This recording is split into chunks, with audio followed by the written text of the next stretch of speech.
विद्यार्थी मित्र हो नमस्कार. सर्वप्रथम या यूट्यूब चॅनलमध्ये आपणा सर्वांचं मनपूर्वक स्वागत. यशवंतराव चव्हाण महाराष्ट्र मुक्त विद्यापीठाच्या 2023-24 या शैक्षणिक वर्षातील उन्हाळी सत्र परीक्षा 24 मेपासून सुरू होत आहेत. यापूर्वीच्या एका व्हिडिओमधून ही माहिती मी तुम्हाला दिलेली होती. आजचा व्हिडिओ हा खास त्या विद्यार्थ्यांसाठी महत्त्वाचा आहे जे यशवंतराव चव्हाण महाराष्ट्र मुक्त विद्यापीठाच्या BA म्हणजे बॅचलर ऑफ आर्ट्स आणि BCom bachelor of commerce English आणि मराठी माध्यमामध्ये ज्यांनी प्रवेश घेतलेला आहे अशा विद्यार्थ्यांच्या परीक्षा कधीपासून सुरू होत आहेत, परीक्षेचा टाईम किती असणार आहे, त्याचबरोबर एकूण त्यामध्ये कोणकोणते विषय समाविष्ट आहेत, या सर्व संदर्भातली माहिती आजच्या या व्हिडिओच्या माध्यमातून आपण घेणार आहोत. विद्यार्थी मित्र हो, स्क्रीनवर तुम्हाला 24 मार्च 2024 जे खरं तर हे 24 एप्रिलला विद्यापीठाकडून पब्लिश झालेलं आहे, परंतु त्या ठिकाणी चुकून 24 मार्च अशी तारीख झालेली आहे. या सर्क्युलरनुसार आपल्या BA आणि BComच्या परीक्षेचं टाईमटेबल आलेलं आहे. हे परीक्षेचं टाईमटेबल बघत असताना तुम्ही प्रामुख्यानं काय करायचं आहे, तर हे जे टाईमटेबल आहे हे टाईमटेबलची लिंक डिस्क्रिप्शन बॉक्समध्ये मी देतो आहे.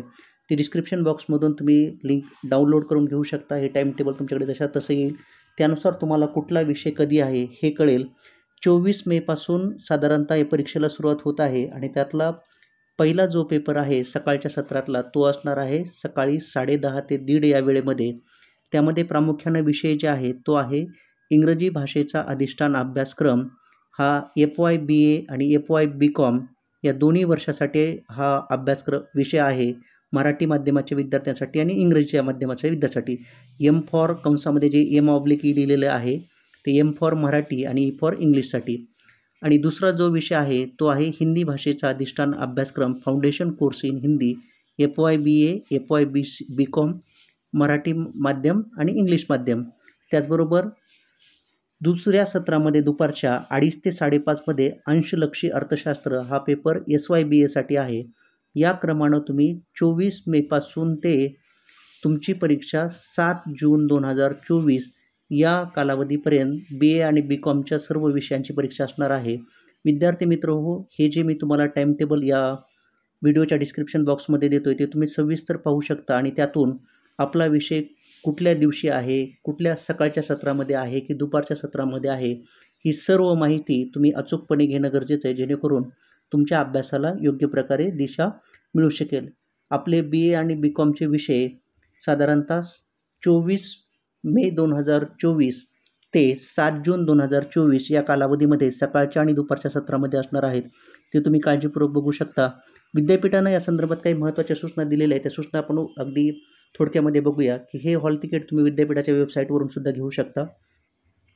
त्याचबरोबर तुम्ही परीक्षेला जात असताना तुमचं हॉल तिकीट, तुमचं आय कार्ड आणि त्याला आपण कॉलेजची फी भरल्याचं चलन जे म्हणतो ते चलन तुम्ही सोबत ठेवणं गरजेचं आहे. जेव्हा तुम्हाला पर्यवेक्षक मागतील, सिनियर सुपरवायझर मागतील, तेव्हा तुम्ही ते देणं गरजेचं आहे. तिसरी महत्त्वाची सूचना आहे, you must be present in the examination hall before 15 minutes. म्हणजे 15 मिनिट अगोदर तुम्ही तुमच्या परीक्षा हॉलमध्ये असणं गरजेचं आहे. 10:30चा पेपर असेल तर किमान 10:15ला तुम्ही त्या परीक्षा हॉलमध्ये असणं गरजेचं आहे. No student shall be allowed to enter after 30 minutes from the start time of examination.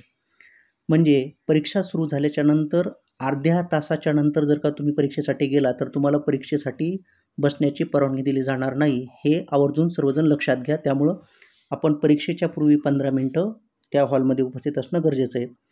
Mobile phones, audio visuals or any electronic equipments are strictly not allowed in the examination hall. परीक्षेमध्ये तुम्ही mobile असेल किंवा कुठलीही electronic उपकरणं घेऊन जाऊ शकणार नाहीत. त्यावर निर्बंध घालण्यात आलेले तसे या सूचनेमध्ये सांगितलेलं आहे.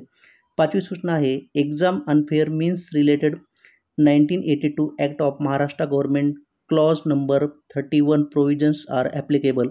म्हणजे परीक्षेच्या संदर्भातली कॉपी केस असेल किंवा इतर ज्याला आपण काय म्हणतो की कॉपीच्या संदर्भातले जे गैरप्रकार असतील त्याच्या संदर्भातला युनिव्हर्सिटी ॲक्ट जो आहे 1982 महाराष्ट्र गव्हर्नमेंटचा, त्यातला क्लॉज नंबर 31 या सर्व परीक्षेसाठी लागू असणार आहे. त्यामुळे आपण ती काळजी घेणं गरजेचं आहे. Results will be declared on universities website. विद्यापीठाच्या वेबसाईटला परीक्षेच्या नंतर काही ठराविक कालावधीनंतर हे निकाल अपलोड होतील. आणि 7वी सूचना आहे, after declaration of the result on website and if you unsatisfied in your results You can apply for verification of marks. Application should be submitted within 15 days from declaration of result on university website only. तुमचा निकाल लागल्याच्या नंतर तुम्ही जर का असमाधानी असाल, तुम्हाला जर का पुरेसे मार्क्स मिळाले नसतील, तर तुम्ही व्हेरिफिकेशनसाठी ज्याला आपण म्हणतो की पुनर्मूल्यांकनासाठी तुम्ही ॲप्लाय करू शकता. 15 दिवसाच्या आत तुम्ही ते ॲप्लाय करणं गरजेचं आहे.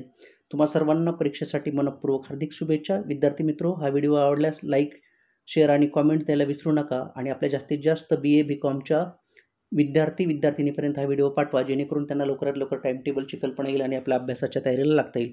आपण हा व्हिडिओ शेवटपर्यंत पाहिला त्याबद्दल आपल्या सर्वांचे मनःपूर्वक आभार. Thank you so much.